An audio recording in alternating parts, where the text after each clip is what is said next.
जब एक villain lovable हो जाता है तो वो हीरो से भी ज्यादा चहेता बन जाता है। लेकिन अक्षय के रोल में जो वो गाने ने फ्लैम्बॉयंस क्रिएट की है, लेकिन संजय दत्त के साथ में आपके जो सीन्स हैं, मुझे लगता है कि वो भी गजब के सीन्स हैं और सीन भी बड़ा बड़ा अच्छा लिखा हुआ था। Dhurandhar 2 will be a bigger box office success than Dhurandhar. मुझसे ये इंतजार बर्दाश्त नहीं हो रहा। जितना कमीना आपने मुझे देखा है उससे कहीं ज्यादा कमीना हूँ मैं आगे। दामाद बैठ गया लेकिन मैं अपनी कुर्सी तो नहीं जाने दूंगा ना। वही शख्स जो है बेटी के सामने हार जाता है। ध्यान रखना अपना। Just keep on working, just keep yourself busy. तो उसके नखरे, उसकी फ्रिल्स, उसके मैनेजर, उसकी वैनिटी, 2 वर्ड्स बोलने अलाउड नहीं। एक है आई एम टायर्ड, एक है I am bored. Hi, I am Rakesh Bedi and we are watching memorable conversation with Faridoon Shahryar.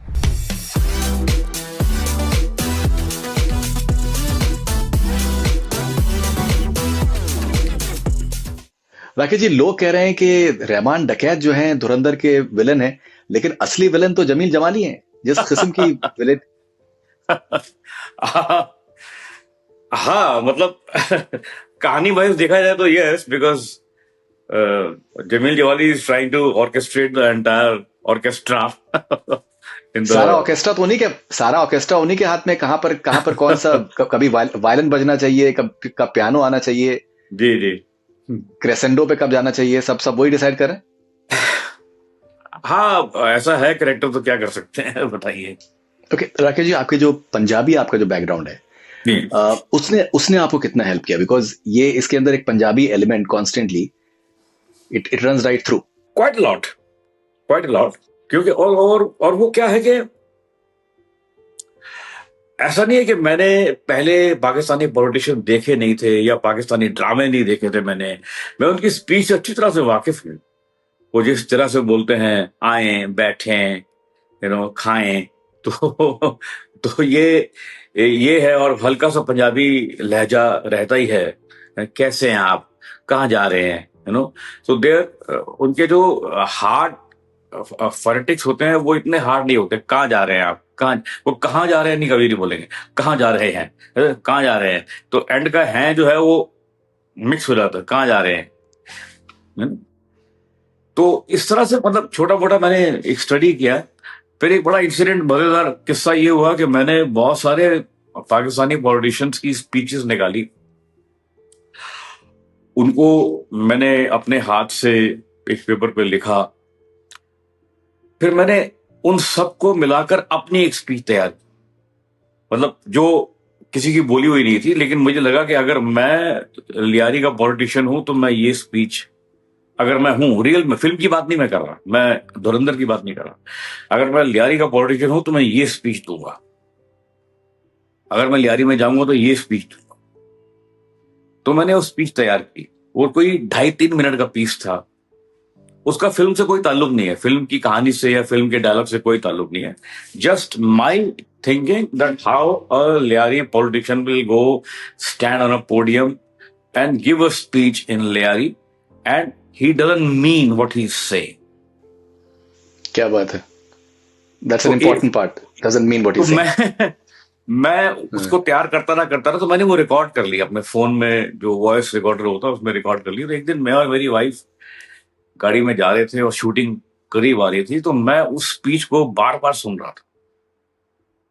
तो मेरी वाइफ मुझ पे चिल्ला के बोली, क्या कर रहे हो यार, आधा घंटा हो गया तुम ये स्पीच सुनते जा रहे हो, कौन है ये, कौन बोल रहा है ये आदमी।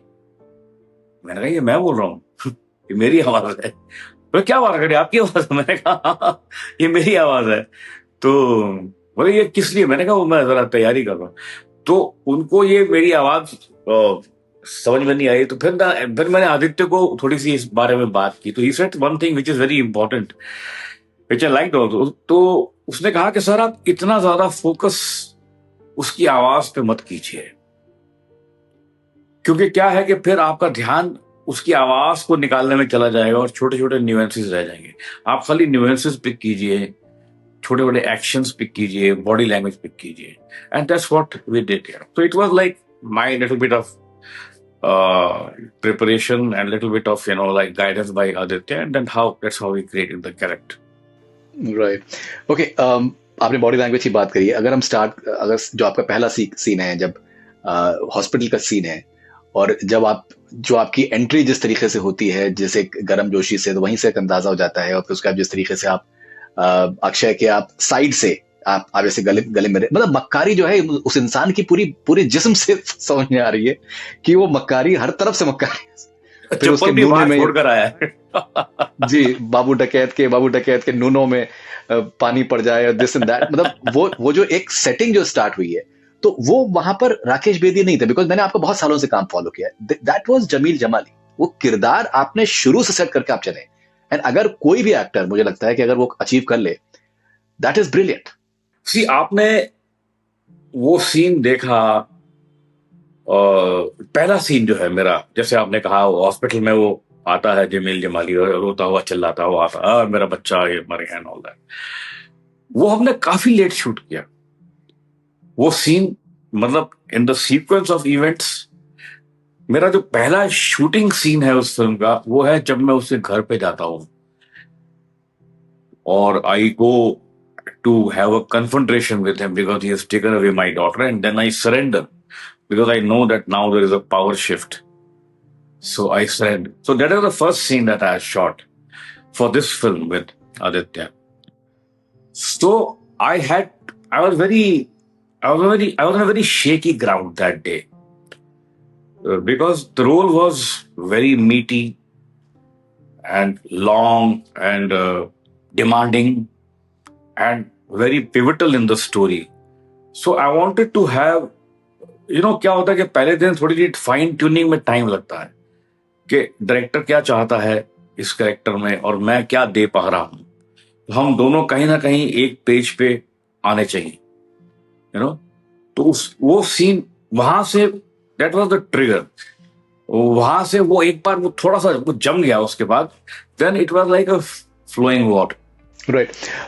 ब्रूटस का एलिमेंट सामने आता है आखिरी चैप्टर में, शेक्सपियरियन एलिमेंट सामने आता है, लेकिन मुझे लगता है कि एक जो बहुत प्रोमिनेंट जो एक शेक्सपियरियन एलिमेंट जो राइट थ्रू द फिल्म है, वो आपका है कि आपका बस ना चले तो आप रहमान डकैत के जमील जमाली सीने में खंजर खुद उतार दें, लेकिन सामने सामने से बहुत मीठे हैं, बहुत ही ज्यादा।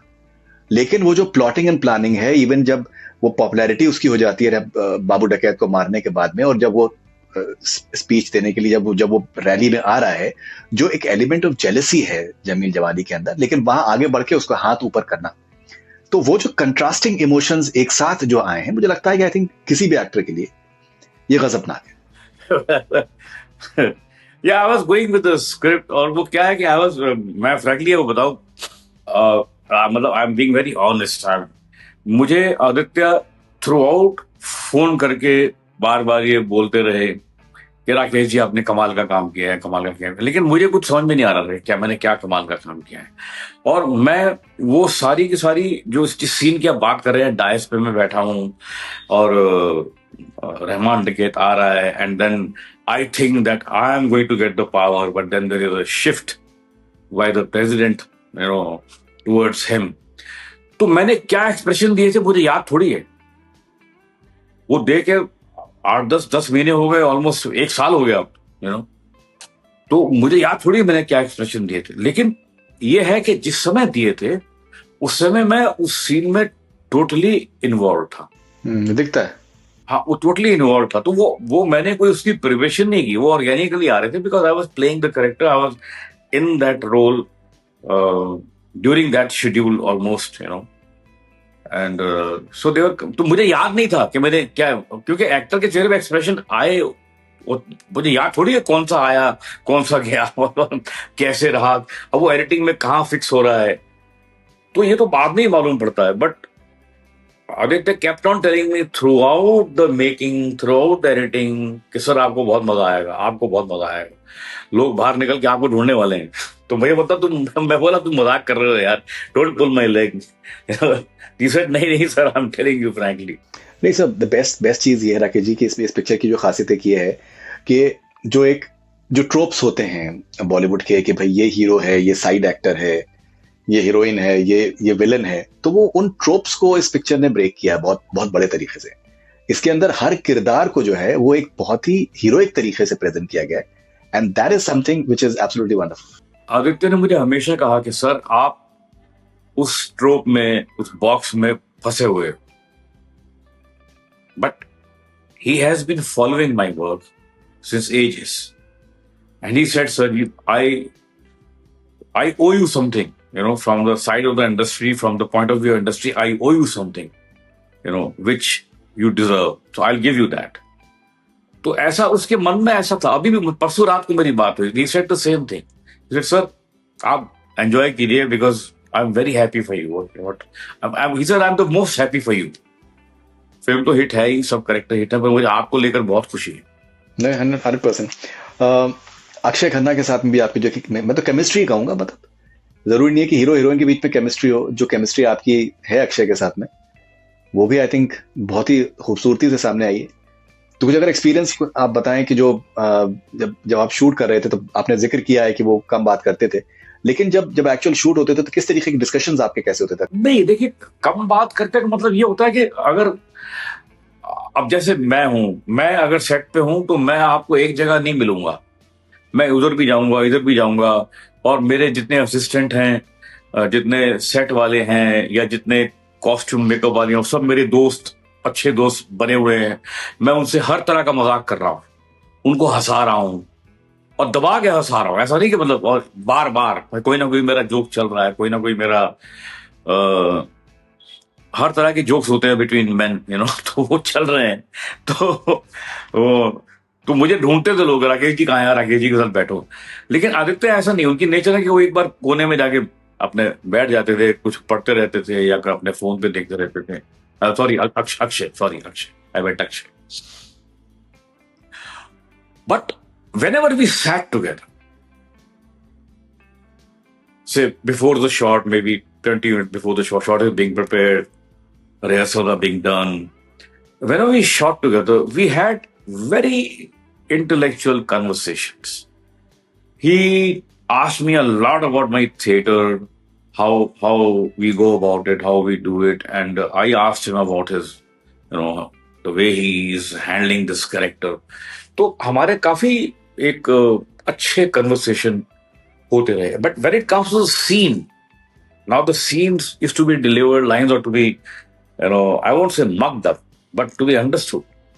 मगिंग का जमाना तो चला गया, but you have to understand the line and say them as if they are yours. तो उसको बहुत अच्छी से हमने हर जितने भी मेरे सीन हैं, 2-3-4 सीन है उनके साथ, वो अच्छे से हमने रिहर्स करके उनको पका के जमा के पेश किया है, कोशिश की है. राइट. जिस तरीके की तारीफ अक्षय के लिए अक्षय को आ रही है, कैसे देखते हैं आप एक किरदार जो कि लार्जर देन लाइफ बन गया है, दुनिया भर में लोग जो हैं उसके बारे में बात कर रहे हैं? सी, उनके कैरेक्टर में एक फ्लैम्बॉयंस है. वो जो गाने ने ना एक फ्लैम्बॉयंस डाल दिए है. तो क्या होता है, देखिए, ये एक लीथल कॉम्बिनेशन है. जब एक विलन लवेबल हो जाता है तो वो हीरो से भी ज्यादा चहेता बन जाता है. इसका एक एग्जांपल आपको देता हूं. अपने जमाने में शत्रुघ्न सिन्हा थे, उनकी एंट्री में ताली बजती थी. विलन थे, हर फिल्म में विलन आते थे, लेकिन एंट्री में ताली बजती थी, क्योंकि लोगों को मालूम था कि ये एक लवेबल विलन है. ये ऐसा क्रूर विलन नहीं है कि ये मतलब मार भी डालेगा. और लेकिन अक्षय के रोल में जो वो गाने ने फ्लैम्बॉयंस क्रिएट की है, और वो गाना भी हिट हो गया है, तो 100 रुपए सुहागा हो गया. राइट. आपकी बात हुई अक्षय पिक्चर के बाद रिलीज होने नहीं, के मेरी बाद? बात नहीं. मैं एक दो बार फोन किया तो उन्होंने फोन लगा नहीं. मुझे लगा बिजी होंगे, या may be is gone somewhere and he is lying low, I don't know. लेकिन संजय दत्त के साथ में आपके जो सीन्स हैं, मुझे लगता है कि वो भी गजब के सीन्स हैं. जी, मुझे वो सीन करके बहुत मजा आया, बहुत ही मजा आया मुझे भी, और संजय को भी बहुत मजा आया. And we are old friends, old colleagues, we have done quite some films together in the earlier days. So we have a lot of love and respect for each other, उसमें तो कोई दो राय नहीं. तो और सीन भी बड़ा बड़ा अच्छा लिखा हुआ था, बहुत ही अच्छा लिखा हुआ था. वो ऑलमोस्ट, मतलब आई विल से मे बी 1-2 डायलॉग शायद कटे होंगे उसमें, एडिटिंग में कटे होंगे, लेकिन बाय एंड लार्ज पूरा सीन जो हमने किया था वहां पर है फिल्म में. और बड़ा मजेदार सीन है, बहुत अच्छा सीन. राइट. ओके सर, मैंने अभी रामगोपाल वर्मा साहब को मैंने इंटरव्यू किया था, उनका कहना ये है कि धुरंधर 2 will B I saw that. Yeah. Okay. It was very nice, very तो refreshing, रामू जी ने कहा very कि honest interview by him. See, it takes a lot thank you. from a director to praise somebody else, some other director. It takes a lot. लोगों में इतनी हिम्मत होती हो नहीं पाती। जी, तो उन्होंने जिस तरीके से कहा कि that Dhurandhar 2 will be a bigger box office success than Dhurandhar, और बहुत ज्यादा उसके बारे में चर्चा होने वाली। आप डेफिनेटली आप धुरंधर 2 में भी आप नजर आएंगे। कुछ अगर आप बताना चाहें कि दैट ये जो उनका जो एक आकलन है, जो एनालिसिस है, किस हद तक सही है लगता है? एक औरत का रिएक्शन बताता हूँ आपको। एक औरत जिसको मैं जानता हूँ, उन्होंने मैसेज भेजा कि मैं धुरंधर देख कर निकली हूं और मैंने 2-3 बार देख ली है, 3 बार देख ली है, लेकिन अब मेरा दिल कर रहा है कि मैं सो जाऊं, आज सो जाऊं और मैं 19 मार्च को उठूं। क्या बात। मुझसे ये इंतजार बर्दाश्त नहीं हो रहा। तो ये रिएक्शन बहुत लोगों का है। और क्योंकि फिल्म, ये बिल्कुल फिल्म ऐसी है कि आपको हमने बहुत जबरदस्त कहानी सुनाई, बहुत कमाल की कहानी सुनाई, आपको एंगेज किया थ्रू आउट। हमने 3 घंटे एंगेज किया, हमने क्लाइमैक्स नहीं दिखाया। अब आपके मन में है यार, हे भगवान, क्लाइमैक्स क्या है, क्या होगा, एंड में क्या होगा। तो हमने वो छोड़ दिया, मतलब आदित्य ने, द प्रोडक्शन, द डायरेक्शन, वो उन्होंने छोड़ दिया कि वो आप आगे देखिए। तो हर आदमी जानना चाहता है कि इसका रिजॉल्व क्या है, how does it and. So that is the intrigue which they have been able to create, generate, and engage the audience up to that limit, you know. और वो इसलिए हुआ है क्योंकि धुरंधर अभी जो चल रही है, उसका हर सीन एंगेजिंग है और उसमें कहीं भी कोई आप जो कहते हैं कि कमर्शियल जो एक टेंजेंट्स होते हैं कहानी को हिट करने के, जो फॉर्मूलाज होते हैं कि भाई एक्स्ट्रा कुछ गाने डाल दो, कुछ सेक्सी सीन डाल दो, हीरो हीरोइन का डांस डाल दो with so many dancers dancing behind, कहीं पहाड़ों में कहीं डाल दो। ये बहुत सारे वेरिएंट होते हैं और बहुत सारे ये मैं बता रहा हूं कि एक क्या कहूं मैं, एग्जैक्ट मुझे वर्ड नहीं आ रहा, वो एक ट्रैप होता है जिसमें अक्सर डायरेक्टर लोग फंस जाते हैं कि नहीं यार, ये हम डाल देते हैं, इसमें कोई रिलीफ ही नहीं है, पिक्चर इतनी टेंस है तो 2 गाने डाल दो, एक्स्ट्रा 2 सीन डाल दो कॉमेडी के, तो राकेश बेदी कॉमेडियन है तो उससे ये भी करवा लो एक एक्स्ट्रा सीन, बिकॉज कहानी बहुत टेंस चल रही है। तो कहीं भी आप देखिए, डिविएट नहीं होती है कहानी, कहीं डिविएट नहीं, और आपको प्रॉपर एंगेज करके रखती है। तो which is the reason why it takes you to a point, I will say to the cliff, only the jump is left now. तो राकेश जी आप एक्टर तो बहुत अच्छे हैं आपने, लेकिन ये जवाब एकदम बिल्कुल पॉलिटिशियंस वाला दिया है, आपने कुछ बताया नहीं। मैं बताऊंगा भी नहीं, आप जितनी मर्जी कोशिश कर लीजिए, क्योंकि क्या है, एक तो बताना बनता भी नहीं है मेरा, और पर इतना मैं जरूर कहूंगा कि जितना कमीना आपने मुझे देखा है उससे कहीं ज्यादा कमीना हूं मैं आगे। हाँ, ये at least that is so you're having a substantial part of obviously in second part as well. अब देखिए, कहानी हमने जहां छोड़ी है कि मैंने अपने ही दामाद को अपने ही किंगडम का एक टॉप बना दिया है, टॉप पे बिठा दिया है, एंड इट स्टार्ट्स, मतलब I get insecure when I come to know that Akshaye Khanna और रहमान टिकैत वहां बैठेंगे लियारी की गद्दी पर।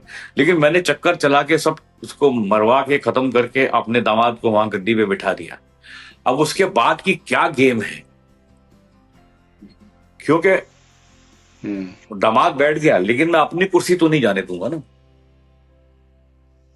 राइट, ओके, तो दामाद से भी मतलब मैं बता नहीं सकता। ओके, राकेश जी, मेरा एक आखिरी सवाल आपसे ये होगा कि ये जो है जिंदगी, मैंने पर्सनली वो एपिसोड्स देखे हैं जब वो टेलीकास्ट हो रहे थे, तब मैंने उस वक्त मैंने देखे हैं।